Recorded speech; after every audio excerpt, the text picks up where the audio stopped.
Welcome back to Hello Nigeria. It's time for us to look at what's trending in the news, and no better person, of course, than Ezugu Chukwudi. Thank you for joining us. Thank you, ladies. Happy New Week. Happy New Week. And we are all glowing in black. Oh, that's true. So true. I didn't realize. Oliver and I were saying we were in sync just before you came on, but the three of us are in sync. I mean, it's telepathy.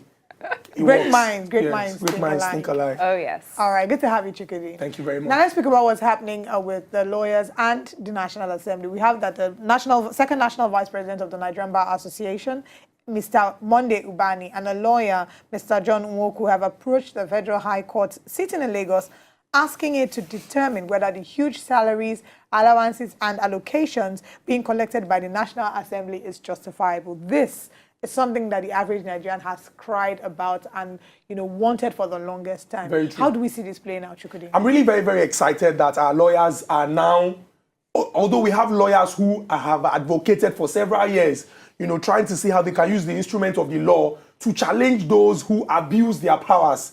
And Barrister Monday Ubani is somebody I respect so much. I mean, growing up as a young boy in Lagos, I used to listen to him on radio, his arguments, I read his articles, and I think he's doing really very, very well.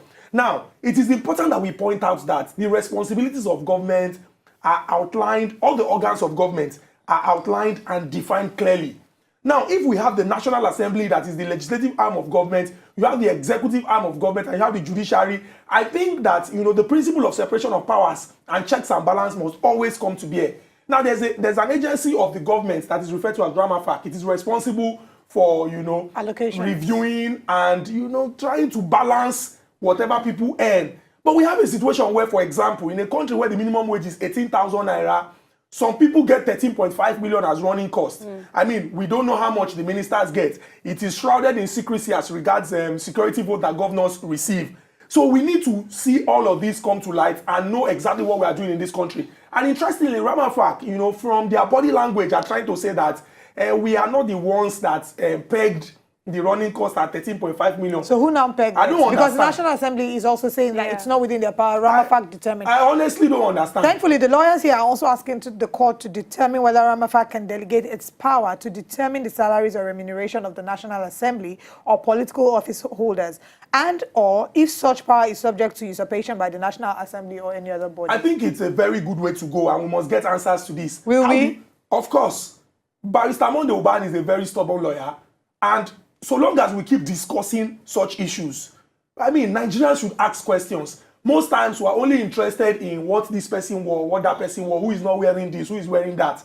If we begin to participate in the process of government and governance, those who occupy those positions that are ordinarily supposed to be retired because they have nothing to offer will be put on their toes because the citizens will hold them to task. At the end of the day, it is our responsibility, because these people might be leaders, but the concept of leadership by servitude is what should be in practice. They are servants because whatever they do is from our pockets. I mean, what's the difference between them and NYSC people? All of them are servants. No, there's a difference. Serving the states, but they're not collecting 13.5 million. NYSC core members are collecting 98. These ones are collecting 13.5 for running costs.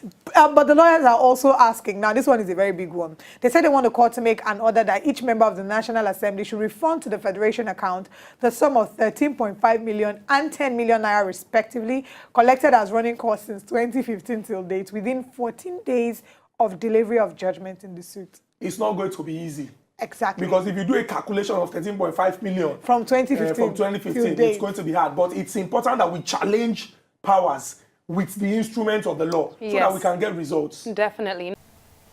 To enjoy more of these our Ubunke videos when you just watch, press this button to subscribe on top of our YouTube page. You go love her.